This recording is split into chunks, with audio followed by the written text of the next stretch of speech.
আল্লাহ রাসূল বললেন, মিশকাতের হাদিস, নুরানি মাদ্রাসায় পড়ানো হয় 6 নম্বর হাদিস, আউয়ালু মা ইউহাসাবু বিল আবদি ইয়াওমাল কিয়ামাতিস সালাহ। কিয়ামতের দিন সর্বপ্রথম নামাজের হিসাব হবে। কিসের? আবার কোন? বাকি হিসাব তো আছে। এট ফার্স্ট শুরু হবে কি দিয়া? নামাজ দিয়া। বাকি জিন্দেগির হিসাব আছে, শুরুটা সালাত।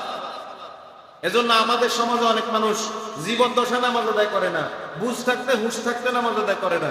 কিন্তু যখন মানুষ মুমূর্ষু অবস্থায় থাকে, 2-10 ওয়াক্ত পড়তে পারে নাই, এই মানুষটা মারা যাওয়ার পরে তার ফ্যামিলি মেম্বার যারা আছে আলেম ওলামার কাছে ছুটে এই লোকের নামাজের কাফারা কত। নাউজুবিল্লাহ বলবেন না? হ্যাঁ, আসেনি এই প্রবণতা সমাজে, যদিও এখন আস্তে আস্তে কমতেছে।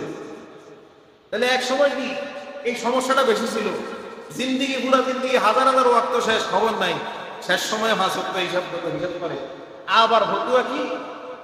এক ফেতরা অনুযায়ী 1 ওয়াক্ত। নাউজুবিল্লাহ।